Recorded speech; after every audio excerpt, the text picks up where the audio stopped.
बहू सुरभि और बेटे ऋतिक के साथ रहती थी। कुसुम के पति सुरेश काम के सिलसिले में अक्सर शहर से बाहर ही रहते थे। एक दिन वो अपने घर आए और कुसुम के लिए बहुत सारी दवा लेकर आए। भाग्यवान, कहाँ हो तुम? अरे आ गए आप। इस बार बहुत दिनों में आए और मैंने आपको जो घुटनों के दर्द की दवाई लाने के लिए कहा था वो तो लाए हैं ना आप? हाँ, तुमने जो भी कहा था वो सारी चीजें ले आया हूँ। बस अब एक गिलास पानी तो पिला दो। सुरभि, एक गिलास पानी तो लाना। सुरभि जल्दी से पानी लेकर आती है। सुरेश सुरभि के सर पर हाथ रखता है और उसका हालचाल पूछता है। बहू, ये तुम्हारी सास के लिए मैं कुछ दवाई लाया था। तुम देख लो ये दवा। तुम्हारी सास तो है बुलक्कड़, किसी और दवाई की जगह कोई और दवाई खा लेगी तो लेने के देने पड़ जाएंगे। सुरेश एक एक करके सुरभि को दवाई बताने लगा।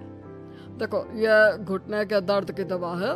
यह घुटनों के दर्द के लिए मालिश का तेल है। रोज रात को मालिश करनी है इससे। ये बीपी की दवा और ये कमर दर्द की। एक दवाई की शीशी हाथ में लेकर कहते हैं, लेकिन ये दवाई किस चीज की है? लगता है मेडिकल वाले ने गलती से दे दिया। सुरेश कुछ दिन अपने घर वालों के साथ रहता है और फिर शहर से बाहर चला जाता है। सुरभि रोज अपनी सास को दवाई दे देती है, लेकिन एक दिन वो घर के काम में बहुत व्यस्त होती है और अपनी सास को दवाई देना भूल जाती है।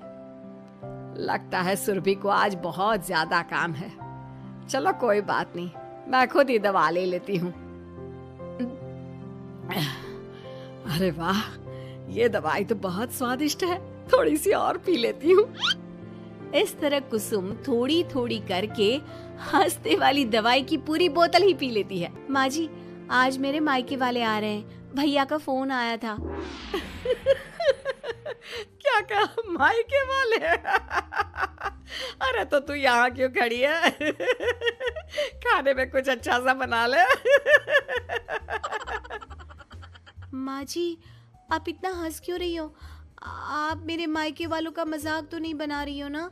नहीं, मैं कहाँ मजाक बना रही हूँ। मैं तो बस बता रही हूँ। माँ जी, आप झूठ भी बोलती हैं। आप अभी तो हंस रही थी। कुसुम हंसती ही रहती है। सुरभि वहां से चली जाती है और खाने की तैयारी में लग जाती है। थोड़ी देर बाद सुरभि का भाई और सुरभि की माँ आते हैं। कुसुम उन्हें अंदर बिठाती है और अपनी सास को बुला लाती है। समधन जी, कैसी हैं आप? मैं तो ठीक हूँ। आप बताइए, आप कैसे? आंटी जी, आप इतना हंस क्यों रही हो? मैं कहाँ हंस रही हूँ बेटा। जब कुसुम लगातार हंसे जा रही थी तो उन्हें इंसल्ट फील हुई और वे वहाँ से जाने लगे। अच्छा बहन जी, हम चलते हैं। आपकी मेहमान नवाजी का बहुत बहुत शुक्रिया। सुरभि की माँ जा ही रही थी, तभी उसका पैर फिसल गया और वो बहुत तेज गिरी। माँ, आप ठीक तो है? अरे बहन जी, आप ठीक तो है? आपको चोट तो नहीं लगी ना? आप मुझसे पूछ रही हैं या मेरा मजाक उड़ा रही हैं? बहन जी, पहले तो आप इतनी बदतमीज नहीं थी, लेकिन अब क्या हो गया है आपको? माँ, आप ठीक तो है ना? अंदर चलिए, मेरे कमरे में आराम कर लीजिए। नहीं सुरभि, हम जा रहे हैं। हमें अपना मजाक और उड़वाने का शौक नहीं है। और सुरभि, तुम अपनी सास का इलाज कराओ। इस तरह सुरभि के मायके वाले चले गए तो सुरभि का गुस्सा चौथे आसमान पर था। उसने अपनी सास से कहा, माँ जी, आपने मेरे भाई और मेरी माँ के साथ ऐसा क्यों किया? अगर आपको उनका यहाँ आना अच्छा नहीं लगा तो आप मुझसे बोल देती। इस तरह उनकी इंसल्ट करने की क्या जरूरत थी? नहीं बहू, मैंने कुछ नहीं किया। अरे भला मुझे क्या पड़ी है जो तेरे घर वालों का मजाक उड़ाऊंगी? देखिए माँ जी, आप अब भी हंस रही हैं। आपसे तो बात करना ही बेकार है। सुरभि वहां से चली जाती है। अगली सुबह सुरभि को बहुत तेज बुखार हो जाता है और कुसुम उसे आवाज लगाती हुई उसके कमरे में जाती है। सुरभि, सुरभि, क्या हुआ? अभी तक सो रही हो तुम? क्या हो गया? माँ जी, मुझे बहुत तेज बुखार आ रहा है। अच्छा ठीक है, ऋतिक को बुलाती हूँ। माँ जी मुझे बुखार आ रहा है और आप हंस रही हैं। अरे नहीं बहू, मैं कहाँ हंस रही हूँ। वो तो मेरी हंसी रुक ही नहीं रही है। माँ जी जब आपकी तबीयत खराब होती है तो मैं आपका कितना ख्याल रखती हूँ और आप मुझ पर हंस रही हो।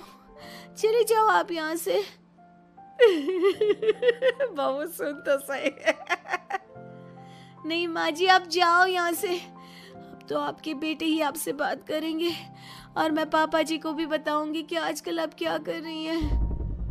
जब ऋतिक घर आया तो सुरभि ने उसे सारी बात बताई। मुझे तुम्हारी बात पर विश्वास नहीं हो रहा। माँ तो तुमसे बहुत प्यार करती है, फिर वो तुम्हारा और तुम्हारे घर वालों का मजाक क्यों उड़ाएंगी? खैर अभी छोड़ो इस बात को, अभी तो तुम मेरे साथ चलो, तुम्हारी दवाई ले आते हैं। कुछ दिन में सुरभि ठीक हो गई। एक दिन ऋतिक को पता चला कि उसकी मौसी के बेटे राहुल की तबीयत बहुत खराब है, तो वो अपनी माँ और पत्नी को लेकर हॉस्पिटल पहुंचा। मौसी जी कैसे हैं राहुल भैया?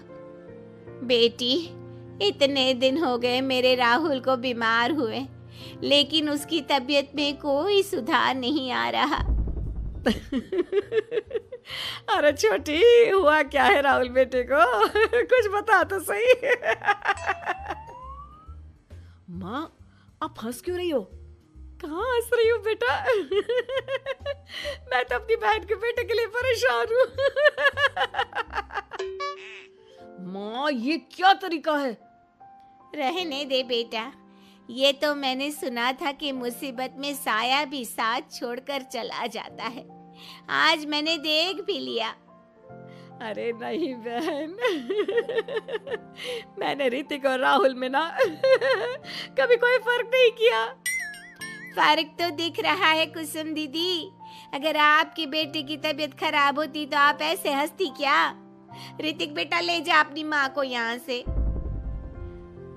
ऋतिक बहुत गुस्से में अपनी माँ से बात करने लगा, लेकिन कुसुम तो सिर्फ हंसे ही जा रही थी।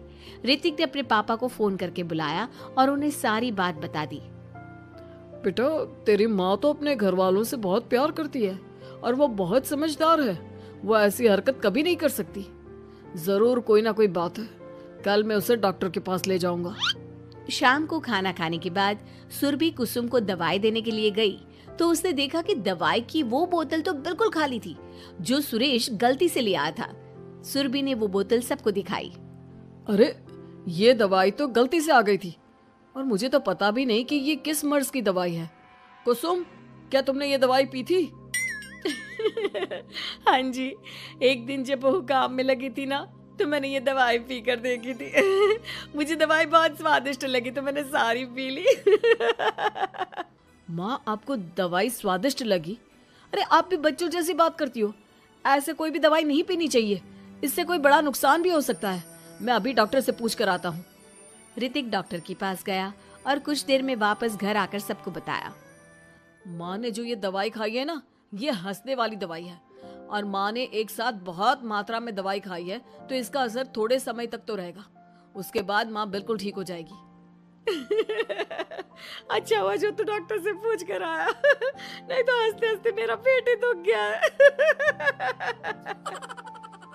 तुम जब तक पूरी तरह ठीक नहीं हो जाती घर पर ही रहना और घर पर कोई मेहमान आए तो उससे बात मत करना। आप ठीक कह रहे हो, मैं ऐसा ही करूंगी। अब मैं बिल्कुल हंसूंगी। कुसुम की बात सुनकर सभी हंस पड़े।